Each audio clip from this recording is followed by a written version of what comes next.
दोस्तों स्वागत अपने YouTube चैनल पर। तो आज हम लोग देखेंगे सीटीपी के 30 क्वेश्चन इंपॉर्टेंट जो हर एग्जाम में पूछे जाते हैं। इसी तरह क्वेश्चन एग्जाम में पूछे जाएंगे और पूछते आए हैं। तो जैसे 7-8 फरवरी को आपका एग्जाम लगा है, 2 डेट पे लगी हुई है। किसी का 7 का होगा, किसी को 8 का होगा। तो सिटी आप लोग को पता चल ही गया होगा अपना अपना।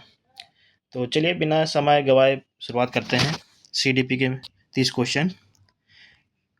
पहला क्वेश्चन है, एक शिक्षक कक्षा में यह देखता है कि कुछ बच्चे गिनती की छड़ियाँ, पत्थरों और बीजों की सहायता से गणित के प्रश्न सही कर लेते हैं, लेकिन वही प्रश्न केवल अंकों और चिन्हों के रूप में दिए जाते हैं तो बच्चे बार बार गलती करते हैं।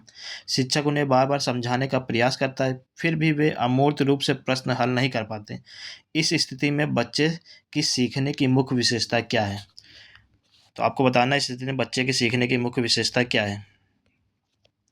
पहला है, बच्चे अमूर्त चिंतन में पूर्ण रूप से सक्षम है। बी है, बच्चों की सोच अनुभव से स्वतंत्र है।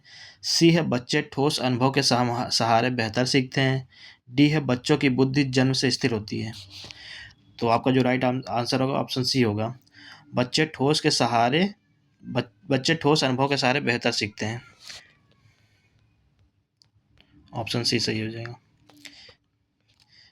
क्योंकि बच्चे ठोस से वस्तुओं से सीख पा रहे हैं, क्योंकि ये प्रतीक और अमूर्त संकल्पनाओं से भ्रमित हो रहे हैं। इसका अर्थ है कि उनका चिंतन व्यवहारिक अनुभव पर आधारित है। ऐसे बच्चे देखकर, छूकर और करके अधिक सीखते हैं। केवल मौखिक या प्रतीकात्मक जानकारी उनके लिए कठिन होती है। शिक्षण में ठोस सामग्री का प्रयोग अवश्य होता है। यह संज्ञानात्मक विकास की एक विशेष अवस्था को दर्शाता है, इसलिए विकल्प सी सही होगा। दूसरा क्वेश्चन, दरअसल आज के क्वेश्चन बहुत ही बड़े बड़े हैं। तो पहले हम लोग क्वेश्चन पढ़ेंगे, उसके बाद आंसर आपको मैं बताऊंगा। दूसरा क्वेश्चन है, एक शिक्षक किसी समस्या का पूरा समाधान स्वयं नहीं बताता।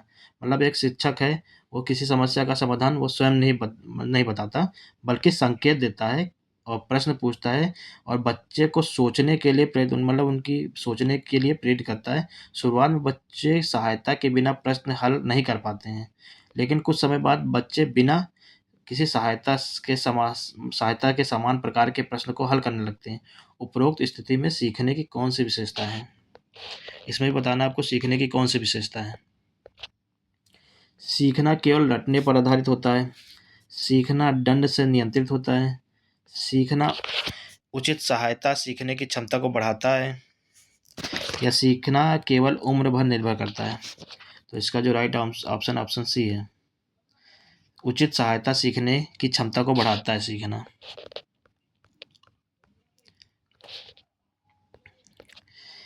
यह शिक्षक बच्चों को सीधे उत्तर नहीं दे रहा है। यहाँ शिक्षक बच्चों को सीधे उत्तर नहीं दे रहा है, वह सोचने के लिए दिशा प्रदान कर रहा है। शुरुआत में सहायता आवश्यक होती है, धीरे धीरे सहायता हटाने से निर्भरता बढ़ती है और सीखने की क्षमता विकसित होती है। सामाजिक सहभागिता महत्वपूर्ण भूमिका निभाती है, बच्चे सक्रिय रूप से सीखते हैं। तीसरा क्वेश्चन है, एक विद्यालय यह मानता है कि सभी छात्रों के साथ समान व्यवहार करना ही न्याय है। इसी सोच के तहत वह विशेष आवश्यकता वाले बालकों छात्रों को न तो अतिरिक्त समय देता है और न ही वैकल्पिक साधन उपलब्ध कराता है। इस स्थिति में किस प्रकार की समस्या को दर्शाता है? ए है निष्पक्ष मूल्यांकन, बी है समानता की सही समझ, सी है व्यक्तिगत भिन्नता की उपेक्षा, या डी है उच्च शैक्षिक गुणवत्ता। तो इसका जो राइट ऑप्शन ऑप्शन सी है, व्यक्तिगत भिन्नताओं की अपेक्षा।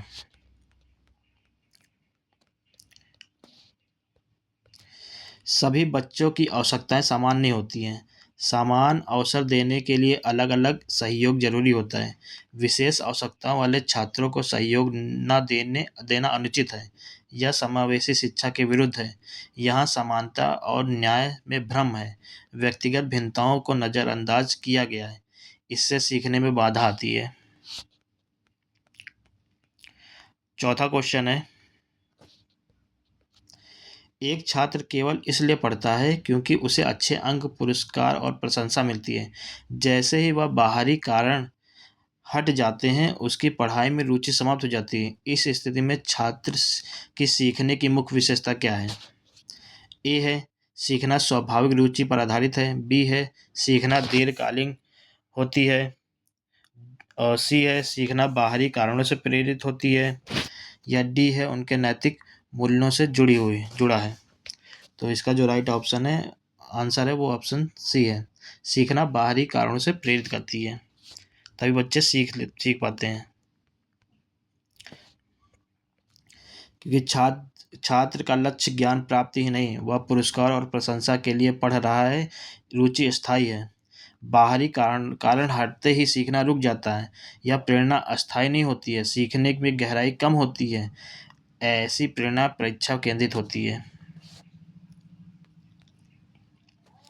क्वेश्चन नंबर 5 है, एक बच्चा नियमों का पालन केवल इसलिए करता है क्योंकि उसे डर है कि नियम तोड़ने पर उसे दंड मिलेगा। वह यह नहीं सोचता कि नियम नैतिक रूप से सही है या नहीं। इस स्थिति में किस प्रकार का नैतिक व्यवहार है? ए सामाजिक स्वीकृति आधारित है। बी है दंड से बचाव आधारित है। सी आत्मनियंत्रण है। या डी मूल्यांकन आधारित है। तो इसका जो राइट आंसर है वो ऑप्शन बी है, दंड से बचाव आधारित है।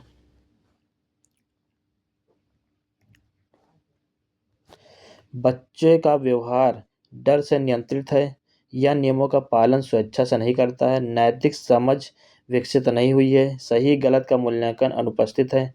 दंड से बचना मुख्य उद्देश्य है। यह प्रारंभिक नैतिक अवस्था का संकेत है। समाज के नियम की समझ अभी सीमित है बच्चों के अंदर। छठा क्वेश्चन है,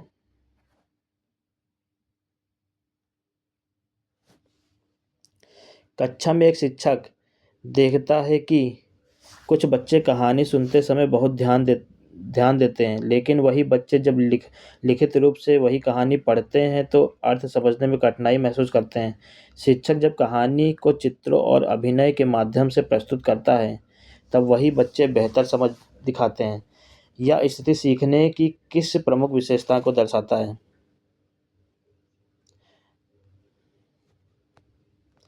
ऑप्शन है सीखना केवल पाठ्य पुस्तक पर निर्भर है। बी है सभी बच्चे एक ही तरीके से सीखते हैं। सी है सीखने में इंद्रियों की सक्रिय भूमिका होती है। डी है सीखना केवल स्मृति पर आधारित होता है। तो इसका जो राइट आंसर है वो ऑप्शन सी हो जाएगा, सीखने में इंद्रियों की सक्रिय भूमिका होती है।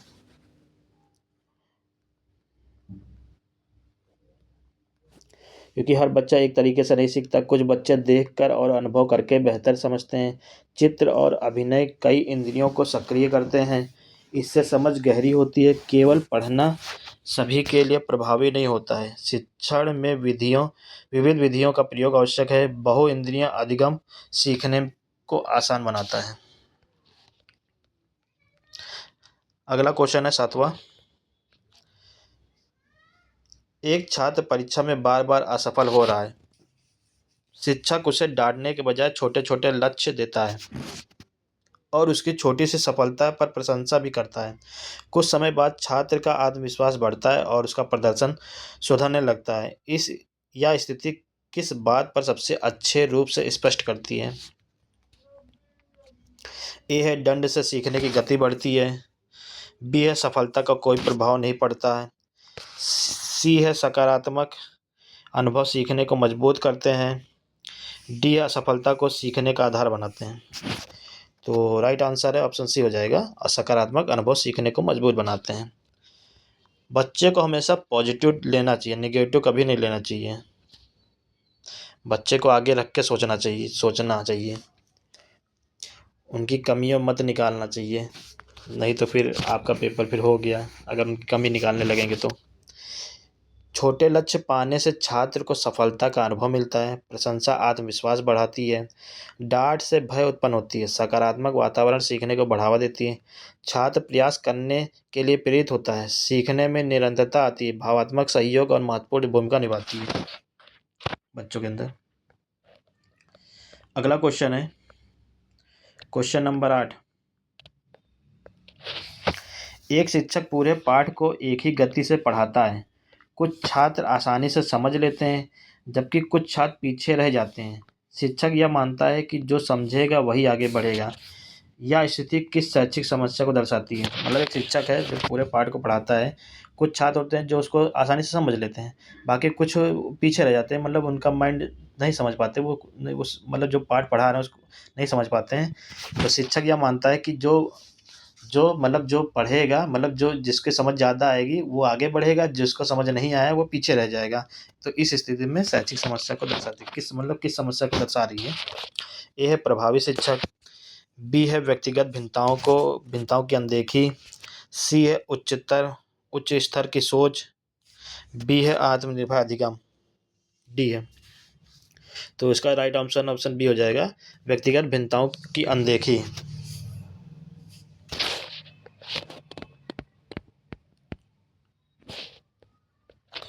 कक्षा में सभी छात्र को सीखने की गति मतलब कक्षा में सभी छात्रों की सीखने की गति अलग अलग होती है। कोई जल्दी सीखता है, कोई मतलब लेट सीखता है, धीमा सीखता है।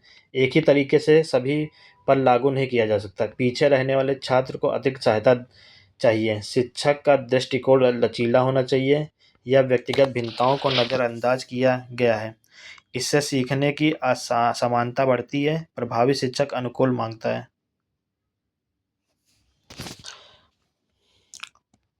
अगला क्वेश्चन है क्वेश्चन नंबर 9, एक बच्चा किसी कार्य को इसलिए करता है क्योंकि उसके माता पिता और शिक्षक उसे अच्छा मानते हैं। वह सोचता है कि सब मुझे अच्छा कहेंगे तभी मैं सही हूँ। यह व्यवहार किस प्रकार के निर्णय को दर्शाता है?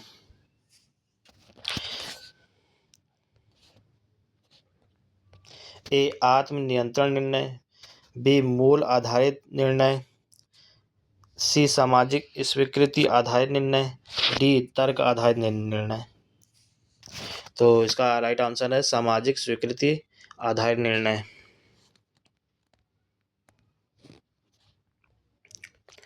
बच्चे अपने व्यवहार को दूसरों की राय से जोड़ रहा है।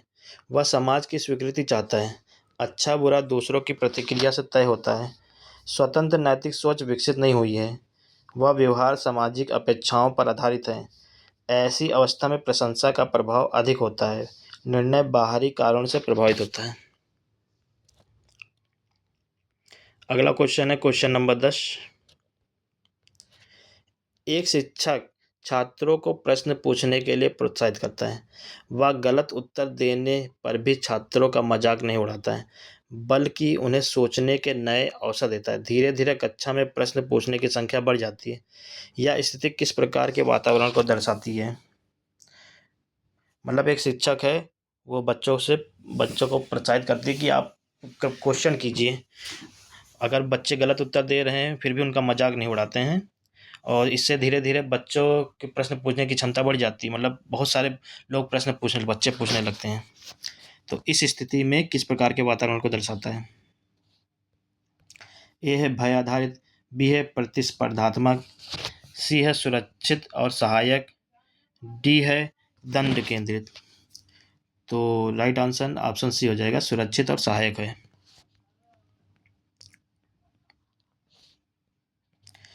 छात्र बिना डर के अपनी बात रख पा रहे हैं।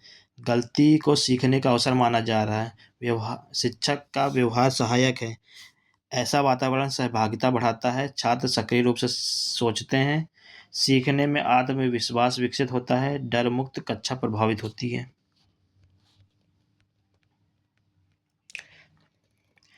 अगला क्वेश्चन है क्वेश्चन नंबर 11, एक छात्र को बार बार बताया जाता है कि वह कमज़ोर है।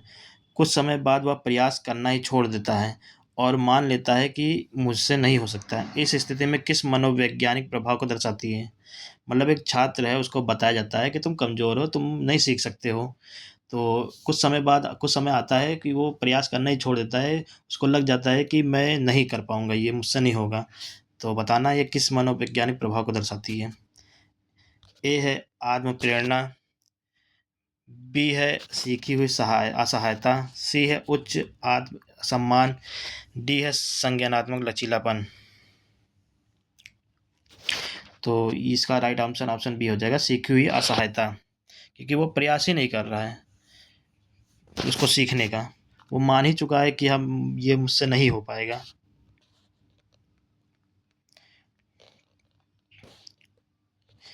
छात्र ने प्रयास छोड़ दिया, देखा वही कहा ना, छात्र ने प्रयास छोड़ दिया, उसने उसे लगने लगा कि मेहनत बेकार है। नकारात्मक अनुभव ने उसकी सोच को प्रभावित किया है। वह स्वयं को अच्छा मतलब अक्षम बनाने मन मानने लगा है। यह व्यवहार सीखे गए अनुभव से उत्पन्न करता है, प्रेरणा समाप्त हो जाती है। शिक्षक की भूमिका बहुत अधिक महत्वपूर्ण होती है।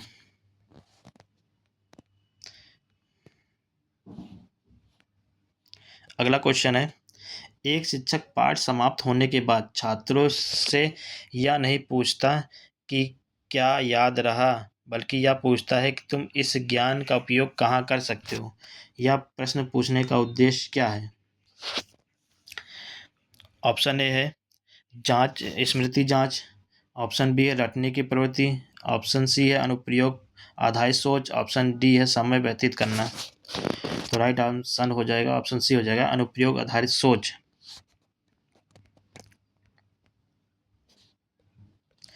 क्योंकि यह प्रश्न ज्ञान के प्रयोग पर आधारित है, छात्र को वास्तविक जीवन से जोड़ता है, केवल याद करने पर जोर नहीं है।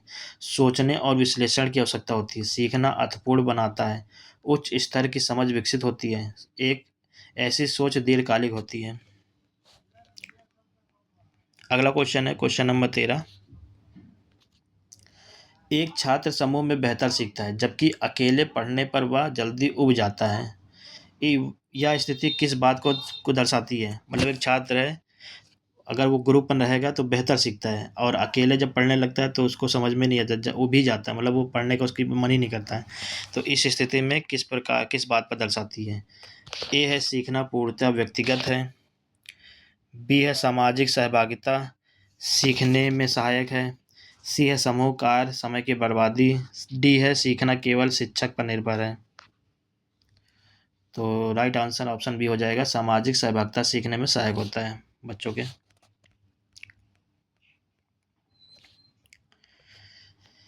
कुछ छात्र संवाद से बेहतर सीखते हैं, समूह में विचार का आदान प्रदान होता है, सहयोग में समझ बढ़ती है, अकेलेपन में रुचि कम हो सकती है। सीखना सामाजिक प्रक्रिया भी है, साथियों से प्रेरणा मिलती है, शिक्षण में समूह गतिविधियों उपयोगी है। अगला क्वेश्चन है, एक शिक्षक सभी छात्रों को एक ही उत्तर की अपेक्षा करता है, मतलब एक शिक्षक सभी छात्रों से एक ही उत्तर की अपेक्षा करता है और वैकल्पिक उत्तरों को गलत मान लेता है। यह दृष्टि किस सोच को दर्शाती है? लचीली सोच, रचनात्मक सोच, सक्रिय सोच या समावेशी सोच? तो ये सोच जो दर्शाती है वो सक्रिय सोच दर्शाती है।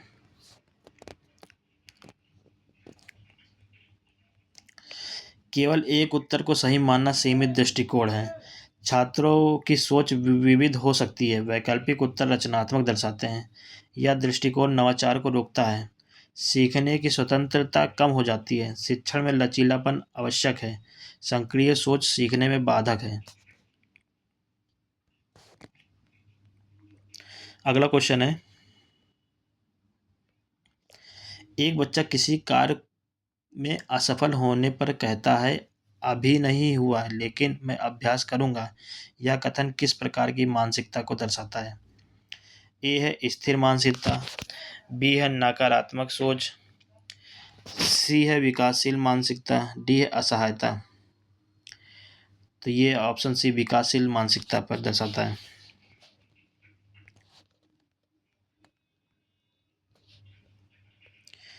बच्चा प्रयास जारी रखने की बात कर रहा है, वह मानता है कि अभ्यास में सुधार संभव है, असफलता को सीखने का अवसर मान रहा है। यह सोच सकारात्मक होती है, आत्मविश्वास को बढ़ाती है, सीखने में निरंतरता आती है।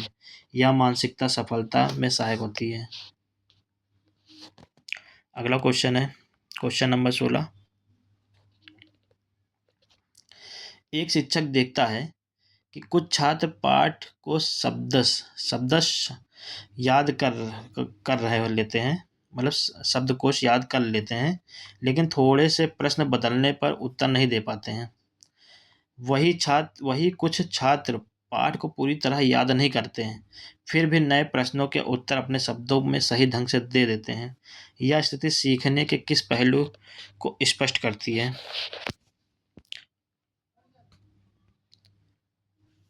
ए है रटने से सीखना, रटने से ही सीखना होता है। बी है समझ आधारित सीखना अधिगम प्रभावी है। सी है स्मृति का कोई महत्व नहीं है। डी है सभी छात्र समान रूप से सीखते हैं। तो इसका राइट ऑप्शन ऑप्शन बी हो जाएगा, समझ आधारित अधिगम प्रभावी है।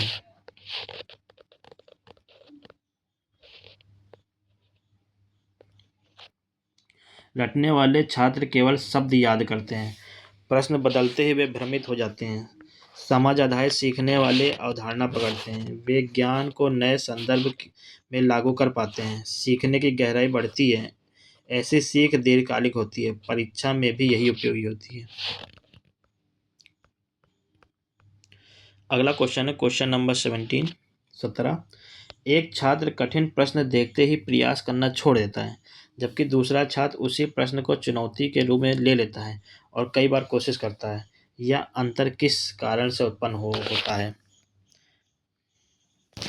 ऑप्शन ए बुद्धि में अंतर, बी सीखने की गति, सी मानसिक दृष्टिकोण या डी स्मरण शक्ति। तो इसका राइट ऑप्शन ऑप्शन सी हो जाएगा, मानसिक दृष्टिकोण।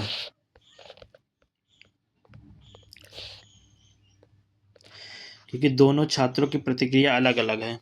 एक छात्र प्रयास से डरता है, दूसरा असफलता को अवसर मानता है, या सोच में अंतर है।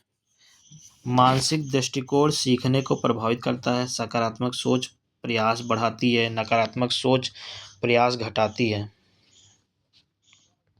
अगला क्वेश्चन है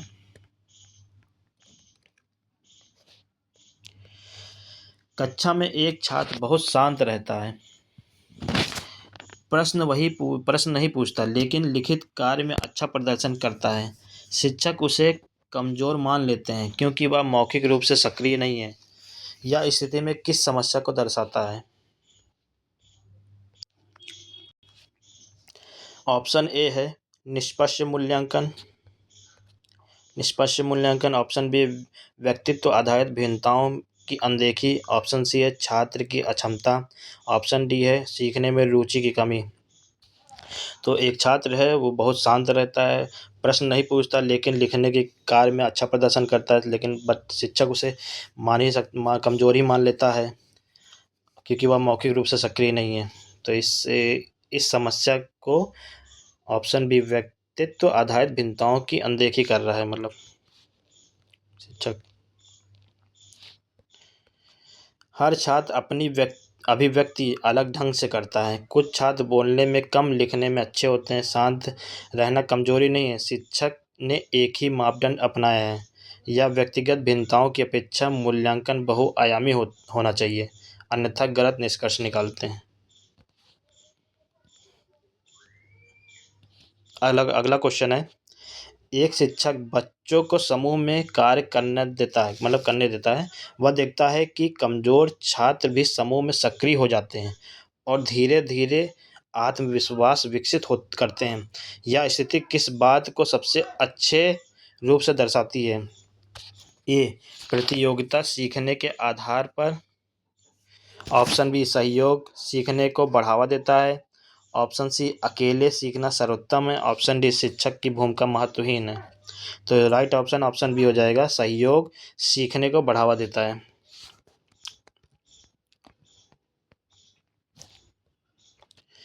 समूह में बच्चे एक दूसरे से सीखते हैं, कमजोर छात्र को सहारा मिलता है, आत्मविश्वास धीरे धीरे बढ़ता है, संवाद में समझ गहरी होती है, सहयोगात्मक वातावरण डर कम करता है, सीखना सामाजिक प्रक्रिया बनता है। यह सभी के लिए लाभदायक होता है। अगला क्वेश्चन है क्वेश्चन नंबर 20। एक बच्चा किसी कार को बार बार असफल होने के बाद भी छोड़ता नहीं है और कहता है मुझे तरीका बदलना है। यह कथन किस विशेषता को दर्शाता है? ए डर, बी जिद, सी समस्या समाधान सोच या डी असहायता। तो एक बच्चा जो कार्य को बार बार बार बार करने पर असफल होने के बाद भी वो कार्य को छोड़ता नहीं है और वो कहता है कि मुझे तरीका बदलना है। ये कथन किसको दर्शाता है? ये कथन दर्शाता है समस्या समाधान सोच को दर्शाता है, ऑप्शन सी।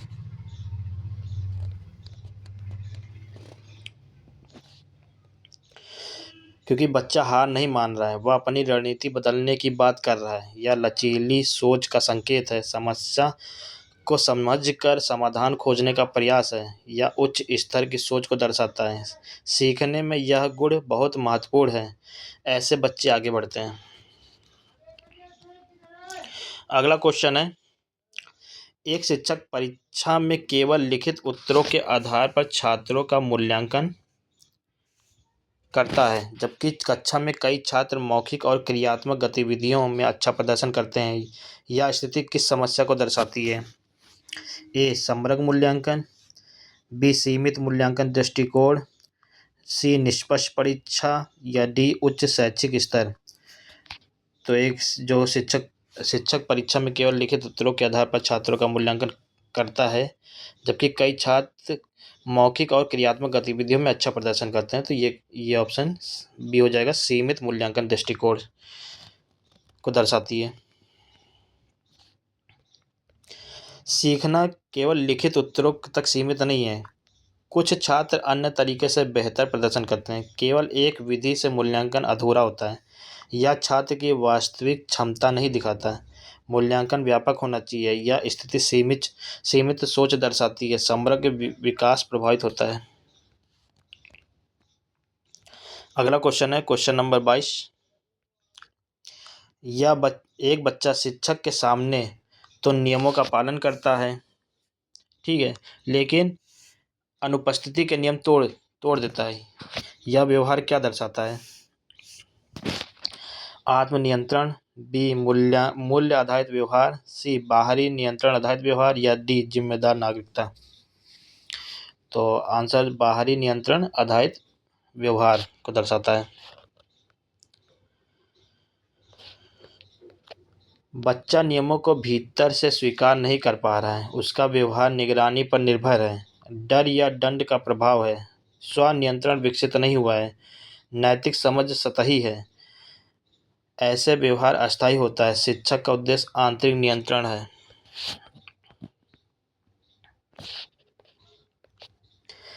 एक छात्र परीक्षा में असफल होने पर कहता है, पेपर बहुत ही खराब था, मेरी कोई गलती नहीं है। इस कथन किस प्रवृत्ति को दर्शाता है? ए आत्मविश्लेषण, बी जिम्मेदारी स्वीकार करना, सी बाहरी कारणों पर दोष डालना, डी सकारात्मक सोच। तो ये है बाहरी कारणों पर दोष डालना, ऑप्शन सी।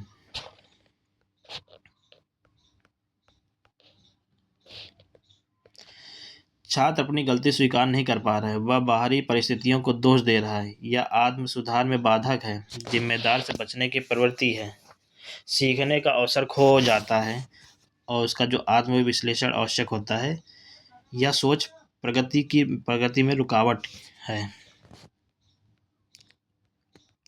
अगला क्वेश्चन है क्वेश्चन नंबर 24। एक शिक्षक बच्चों को उत्तर बताने के बजाय उन्हें प्रश्न पूछकर सही दिशा में सोचने के लिए प्रेरित करता है। इसका मुख्य उद्देश्य क्या है? समय बचाना, उत्तर जल्दी निकलवाना, सी स्वतंत्र सोच विकसित करना या डी अनुशासन बनाए रखना। तो एक शिक्षक बच्चों को उत्तर बताने के बजाय उन्हें प्रश्न पूछकर सही दिशा में सोचने के लिए प्रेरित करना, मतलब स्वतंत्र सोच विकसित करना उनके अंदर। प्रश्न पूछना सोच को सक्रिय करता है, छात्र स्वयं समाधान खोजते हैं, सीखना गहरा और अस्थायी होता है, रटने की प्रवृत्ति कम होती है, छात्र आत्मनिर्भरता बनते हैं, या उच्च स्तरीय सोच को बढ़ावा देती है। शिक्षक मार्गदर्शक की भूमिका निभाता है। अगला क्वेश्चन है क्वेश्चन नंबर 25। एक छात्र समूह में नेतृत्व करना चाहता है, जबकि दूसरा छात्र निर्देशों का पालन करना पसंद करता है। यह स्थिति क्या दर्शाती है? ए अनुशासन की कमी, बी सीखने में रुचि का अभाव, सी व्यक्तित्व में भिन्नता, डी क्षमता में असमानता। तो एक छात्र समूह में नेतृत्व करना चाहता है, जबकि दूसरा छात्र निर्देशों का पालन करना पसंद करता है। तो ये व्यक्तिगत भिन्नता के अंतर्गत आता है,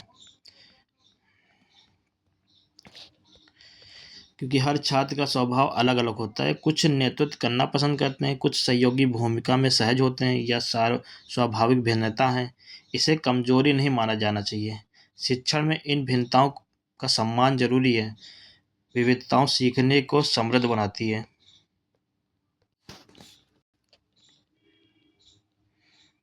नेक्स्ट क्वेश्चन, एक बच्चा नई समस्या को देखकर पुराने अनुभव से जोड़ने की कोशिश करता है। यह सोच किस प्रक्रिया को दर्शाता है? रटने की प्रक्रिया को, यादृच्छिक करने, सोच को, अर्थपूर्ण सीखना या यांत्रिक अभ्यास। तो एक बच्चा नई समस्या को देखकर पहले पुराने अनुभव से जोड़ने की कोशिश करता है। ये अर्थपूर्ण सीखना पर निर्भर करता है, सोच पर दर्शाता है। ऑप्शन सी।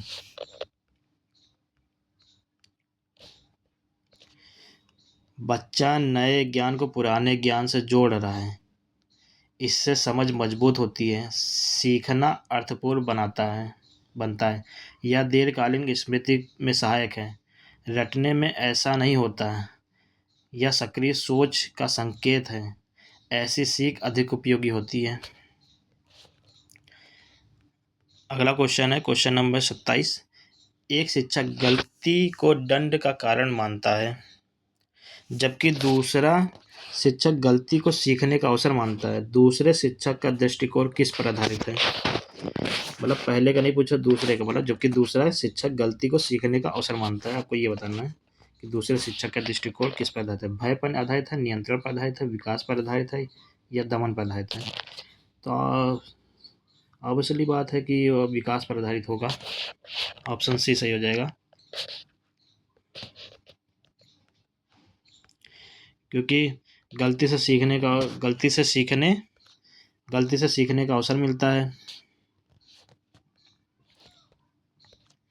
डर मुक्त वातावरण बनता है, छात्र प्रश्न पूछने से नहीं डरते हैं, सीखने की प्रक्रिया मजबूत होती है, यह दृष्टिकोण विकास को बढ़ावा देता है, दंड सीखने में बाधक होता है, सकारात्मक वातावरण जरूरी है। अगला क्वेश्चन है क्वेश्चन नंबर 28। एक बच्चा केवल वही कार्य करता है जिसमें उसे सफलता मिलती है और कठिन कार्यों से बचता है। यह व्यवहार क्या दर्शाता है? आत्मविश्वास, सीखने की जिज्ञासा, असफलता का भय, या उच्च प्रेरणा। तो एक बच्चा केवल वही कार्य करता है जिसमें उसे सफलता मिलती है और कठिन कार्यों से बचता है, तो ये असफलता का भय दर्शाता है, कहीं मैं फेल ना हो जाऊं। बच्चा चुनौती से बच रहा है, उसे असफल होने का डर है। यह सीखने को सीमित करता है, आत्मविश्वास कमजोर हो सकता है, प्रयास करने की इच्छा कम होती है, शिक्षक को प्रोत्साहन देना चाहिए, डर मुक्त वातावरण आवश्यक है। अगला क्वेश्चन है क्वेश्चन नंबर 29। एक शिक्षक पाठ के अंत में छात्रों से स्वयं अपना प्रदर्शन आंकने को कहता है। इसका उद्देश्य क्या है? समय भरना, आत्म मूल्यांकन विकसित करना, तुलना करना, दबाव बनाना। तो एक शिक्षक पाठ के अंत में छात्रों से स्वयं अपना प्रदर्शन आंकने को कहता है, ये आत्म मूल्यांकन विकसित करना होता है। Option B.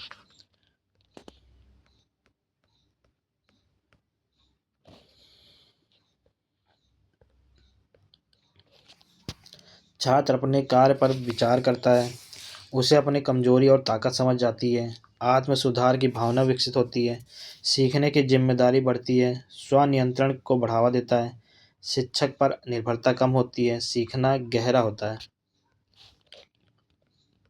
और आज का हमारा लास्ट क्वेश्चन है। एक बच्चा कहता है, अगर मैं मेहनत करूंगा तो मेरी क्षमता बढ़ सकती है। यह कथन किस सोच को दर्शाता है? मतलब बच्चा कहता है, अगर मैं मेहनत करूंगा मेहनत करूंगा तो मेरी क्षमता बढ़ जाएगी। मतलब मेरे अंदर काम करने की इच्छा जागृत हो जाएगी, क्षमता मतलब बढ़ जाएगी। यह सोच किसको दर्शाता है? स्थिर सोच को, भाग्य आधारित सोच को, विकास उन्मुख सोच को या नकारात्मक सोच को? तो जब जब वो मेहनत ही करेगा तो उसकी क्षमता बढ़ी जाएगी, तो ये इसका उसका विकास ही होगा। विकास उन्मुख सोच को दर्शाता है। ऑप्शन सी।